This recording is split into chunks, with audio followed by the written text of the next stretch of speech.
감사합니다. 이 시간 함께 보실 하나님의 말씀은 출애굽기 14장의 말씀입니다. 출애굽기 14장 10절에서 20절까지의 말씀 제가 봉독하겠습니다. 출애굽기 14장 10절에서 20절까지의 말씀입니다. 바로가 가까이 올 때에 이스라엘 자손이 눈을 들어 본즉 애굽 사람들이 자기들 뒤에 이른지라. 이스라엘 자손이 심히 두려워하여 여호와께 부르짖고 그들이 또 모세에게 이르되 애굽에 매장지가 없어서 당신이 우리를 이끌어내어 이 광야에서 죽게 하느냐? 어찌하여 당신이 우리를 애굽에서 이끌어내어 우리에게 이같이 하느냐? 우리가 애굽에서 당신에게 이른 말이 이것이 아니냐? 이르기를 우리를 내버려 두라. 우리가 애굽 사람을 섬길 것이라 하지 아니하더냐? 애굽 사람을 섬기는 것이 광야에서 죽는 것보다 낫겠노라. 모세가 백성에게 이르되 너희는 두려워하지 말고 가만히 서서 여호와께서 오늘 너희를 위하여 행하시는 구원을 보라. 너희가 오늘 본 애굽 사람을 영원히 다시 보지 아니하리라. 여호와께서 너희를 위하여 싸우시리니 너희는 가만히 있을지니라. 여호와께서 모세에게 이르시되 너는 어찌하여 내게 부르짖느냐? 이스라엘 자손에게 명령하여 앞으로 나아가게 하고 지팡이를 들고 손을 바다 위로 내밀어 그것이 갈라지게 하라. 이스라엘 자손이 바다 가운데서 마른 땅으로 행하리라. 내가 애굽 사람들의 마음을 완악하게 할 것인즉 그들이 그 뒤를 따라 들어갈 것이라. 내가 바로와 그의 모든 군대와 그의 병거와 마병으로 말미암아 영광을 얻으리니 내가 바로와 그의 병거와 마병으로 말미암아 영광을 얻을 때에야 애굽 사람들이 나를 여호와인 줄 알리라 하시더니 이스라엘 진 앞에 가던 하나님의 사자가 그들의 뒤로 옮겨가매 구름 기둥도 앞에서 그 뒤로 옮겨 애굽 진과 이스라엘 진 사이에 이르러서니 저쪽에는 구름과 흑암이 있고 이쪽에는 밤이 밝음으로 밤새도록 저쪽이 이쪽에 가까이 못하였더라. 아멘. 네, 지난주에는 애굽에서 나오는 이스라엘 백성들의 이제 모습을 상상해 보셨지요. 이 전날까지 노예로 있던 자들이 쫓기듯이 급하게 짐을 싸들고 애굽에서 나왔습니다. 하나님은 이들로 대열을 먼저 맞추게 하셨어요. 그리고 요셉의 유골도 가지고 가게 하십니다. 이스라엘 백성이 가는 길에 함께 간 것이 무엇이었습니까? 구름 기둥, 불 기둥. 정확히는 이스라엘 백성의 앞에서 인도하셨지요. 구름 기둥이 떠오르면 이동해야 하고 밤에도 불 기둥이 비추면 계속 가야 했습니다. 그렇게 인도하심을 받아 전쟁을 피해 멀리 돌아 광야로 들어간 이스라엘 백성들입니다. 모습이 그려지시지요? 이스라엘 백성들이 애굽에서 나오면서 구름 따라 광야를 걸으면서 어떤 기분이 들었을까요? 오늘은 이스라엘 백성들의 이 감정을 우리 구체적으로 공감해 보면 좋겠습니다. 이 걸음들이 마냥 소풍하는 듯이 콧노래가 나오는 길이었을까요? 저 구름은 우리를 어디로 데려갈까? 왜 불안함이 없었겠습니까? 화려하고 비옥한 애굽에서 점점 멀어지고 돌과 모래뿐인 광야로 깊이 들어갈수록 여기서 어떻게 살지? 뭐 먹고 살지? 가져나온 것, 내가 가지고 있는 가축들 머리로 계산하며 먹고 살 걱정 당연히 될 수밖에 없습니다. 결정적으로 지금 이스라엘 백성들을 누르고 있는 큰 불안감, 아직 마냥 기뻐할 수 없는 까닭은 믿어지지 않는 거예요.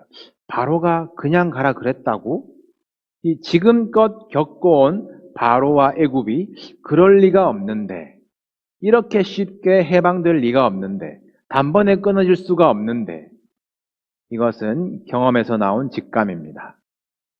처음 보는 그 구름 기둥의 위험과 그동안 보아온 이 실제적인 바로의 위험 사이에서 앞으로 어떻게 될까? 이미 나왔으니 어쩔 수는 없고 지금이라도 돌아가야 하나 고민하며 걸어가는 이스라엘 백성들을 누르고 있는 이 묘한 긴장감을 공감해 보시길 바랍니다. 이제 이 팽팽한 긴장감을 한순간에 깨뜨리는 상황이 일어납니다. 구름 기둥 따라왔는데 홍해 앞으로 인도를 하세요. 앞에는 바다입니다. 지난주 지도를 보셨지만 애굽에서 가나안 가는 길에 무조건 물을 건너야 하는 것은 아니거든요. 육지로만 갈 수 있는 많은 방향들이 있는데 이 구름 기둥은 이스라엘 백성들을 홍해 앞으로 인도합니다. 이게 뭐지? 구름 기둥이 실수한 거 아닌가? 의심이 틈타는 순간에 뒤에서 먼지가 자욱히 올라오면서 땅이 진동하는 소리가 들립니다. 애굽 군대가 쫓아온 것이지요. 바로가 10번째 재앙으로 아들을 잃고 무너져서 모세와 아론에게 가라 그랬는데 정신 차리고 보니까 그 백성이 도망한 사실, 도망이라고 표현을 해요. 난리가 났습니다. 그래서 선발된 병거 전차 600대 그리고 추가로 애굽의 모든 병거 동원할 수 있는 전력을 총동원하여서 이스라엘 백성을 추격합니다. 정말 끈질기지요. 잘한 일 맞을까? 제대로 가고 있는 건 맞나?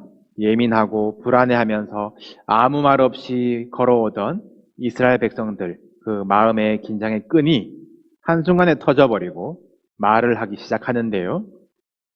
애굽에 매장지가 없어서 당신이 우리를 이끌어내어 이 광야에서 죽게 하느냐? 우리는 당신에게 우리를 내버려 두라고 했다.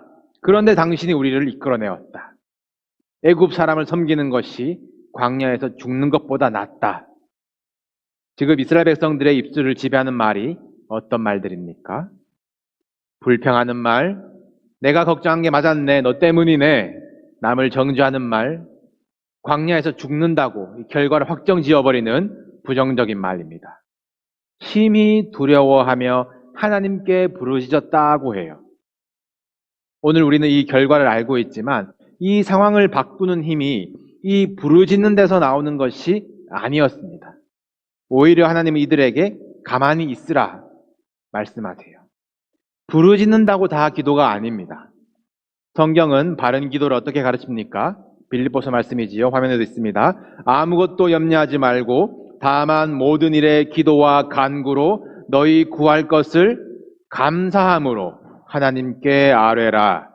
그리하면 모든 지각에 뛰어난 하나님의 평강이 그리스도 예수 안에서 너희 마음과 생각을 지키시리라. 이것이 문제를 만난 성도의 바른 자세이고 하나님이 일하시는 방법이에요. 지금 홍해 앞으로 인도하신 분도 하나님이시고 바로의 마음을 완악하게 하셔서 쫓아오게 하신 분도 하나님이십니다. 하나님은 문제를 우리 앞에 만나게 하시고 두시고 우리를 바꾸시기를 원하세요. 그런데 우리는 어떻게 기도합니까? 문제 바뀌어라, 상황 바뀌어라 그렇게 기도하는 것이에요. 우리 지난 시간 동안에 애굽에 내린 10가지 재앙을 보셨지만 10가지 재앙을 하나씩 내리시면서 애굽을 바꿔가시고 무너뜨려 가신 것이 아니라 10가지 표적을 통해서 이스라엘 백성들에게 하나님이 누구신지 알도록 가르치시고 애굽의 노예에서 하나님의 군대로 바꾸시는 과정이 그 10가지 재앙의 과정들이었습니다. 그것이 목적이셨어요. 우리가 기도하면 문제와 상황이 바뀔 수도 있습니다. 그러나 그대로일 수도 있어요. 그런데 기도하면서 내가 바뀌지 않는다면 문제가 있는 것이에요. 부르짖는다면서 불평과 남 탓이 끊이지 않는다면 아무 능력이 없는 기도입니다. 가만히 있으라 말씀하실 거예요. 야곱이 하나님과 씨름한 사건을 기억해 보시길 바랍니다. 400명을 이끌고 달려오고 있는 이 에서라는 문제와 상황은 그대로이지만 야곱이 하나님을 만나고 야곱이 바뀌지 않습니까? 내가 형님의 얼굴을 배운즉 하나님의 얼굴을 본 것 같습니다. 에서는 그대로예요.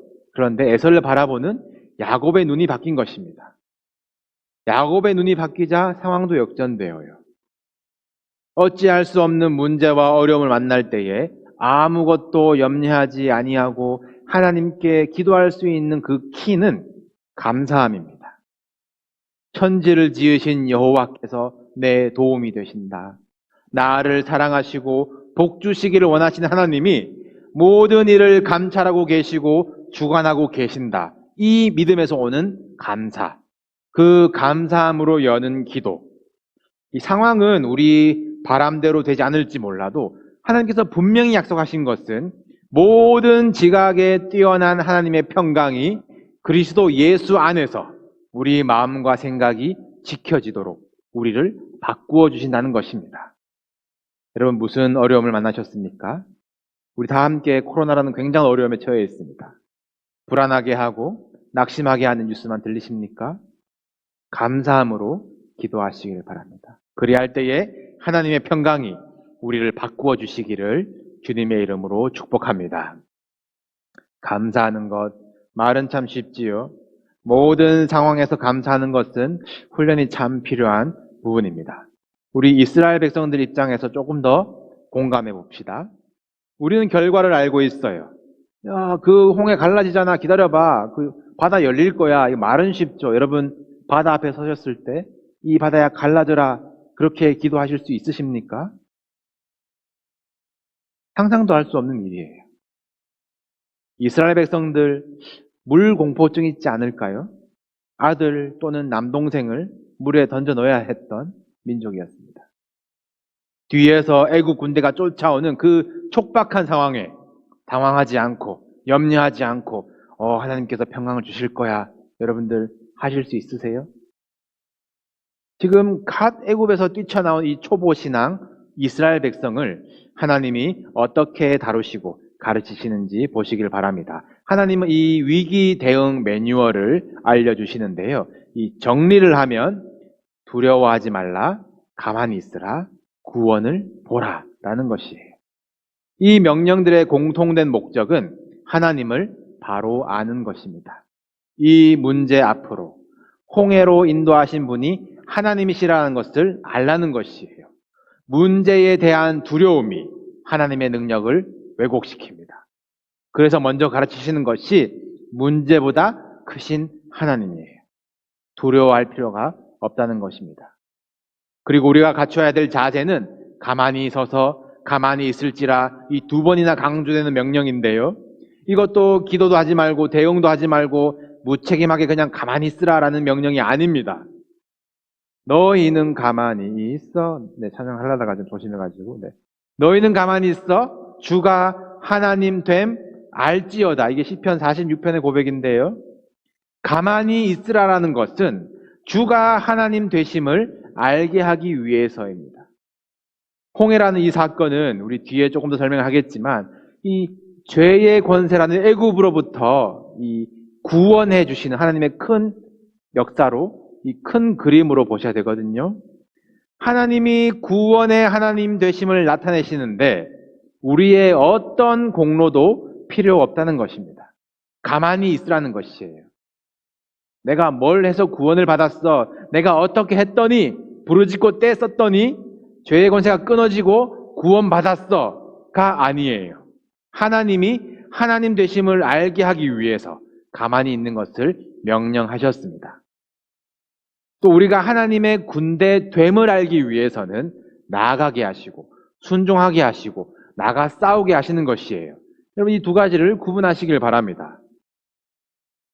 문제 앞에서 두려워하지 않고 가만히 하나님이 어떤 분이신가 이것이 알아지게 되면 구원을 보라 하나님이 하신 일을 볼 수가 있습니다. 그리고 나서는 가만히 있으면 안 되지요. 홍해로 들어가야 됩니다.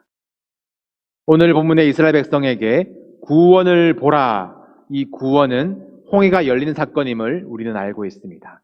이 구원의 완성은 길이 열린 것이 다가 아니에요.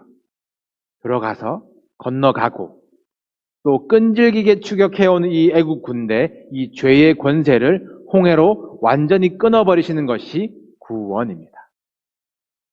오늘을 살아가는 우리에게 하나님께서 보라라고 명령하시는 그 구원은 무엇일까요? 여러분은 무엇을 보기를 기대하십니까?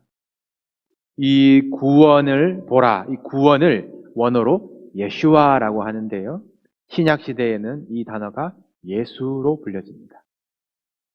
믿음의 주요 또 온전하게 하시는 이인 예수를 바라보자.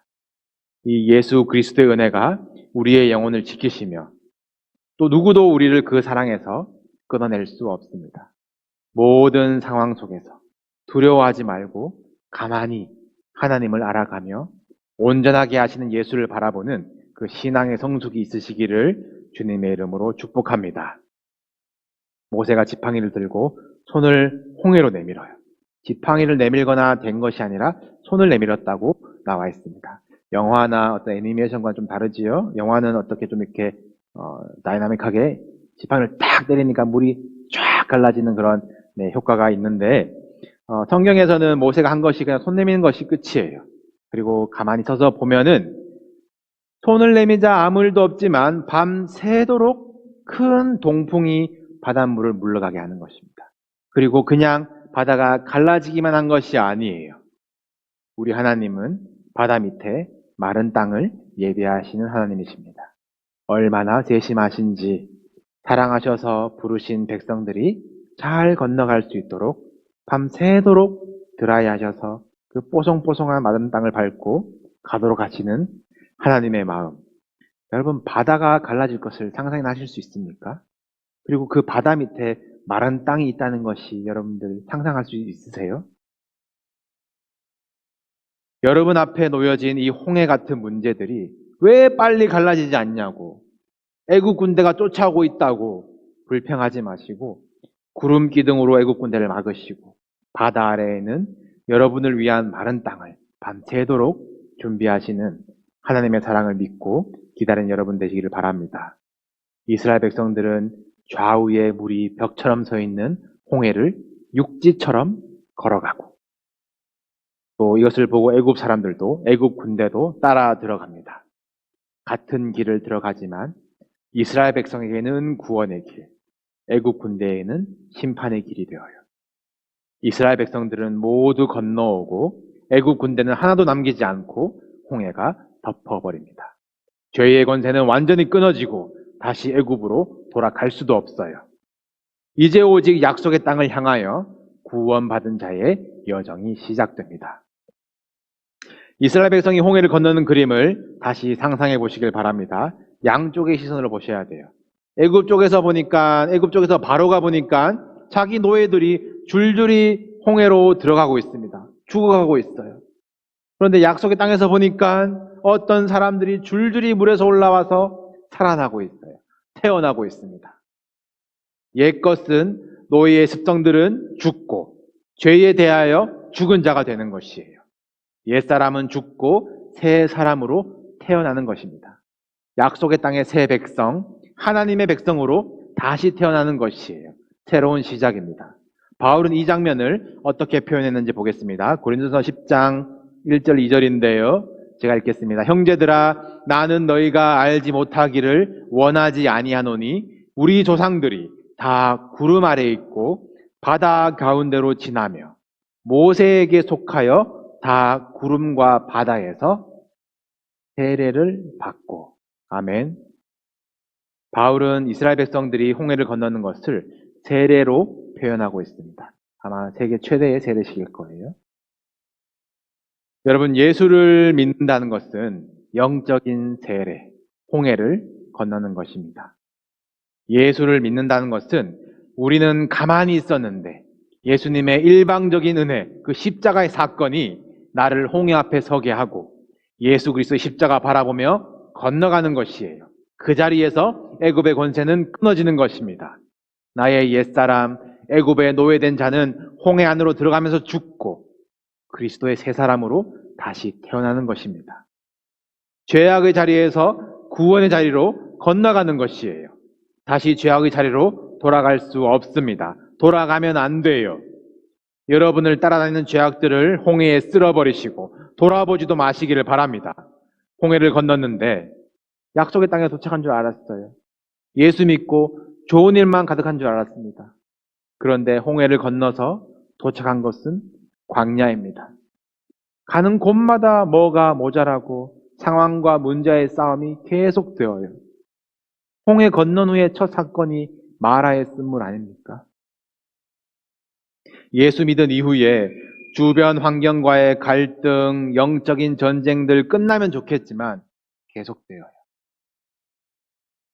예수를 믿는다는 것은 홍해를 건너고 광야를 걸어가는 길까지 포함입니다. 괜히 믿었나 후회하실 때도 있겠지요. 그러나 여러분, 이 신앙의 기쁨은 홍해 밑에 마른 땅을 준비하시고 광야를 걷게 하시면서 옷과 신발이 헤어지지 않게, 발이 부르트지 않게 지키시는 하나님을 알아가는 것인 줄로 믿습니다. 기름지고 풍족한 애굽 땅에서 죄악의 노예로 사는 것보다 광야에서 하나님을 예배하는 것이 값진 것임을 깨달으시기를 바라요. 사랑하는 성도 여러분, 우리 앞에 놓인 문제를 두려워하지 맙시다.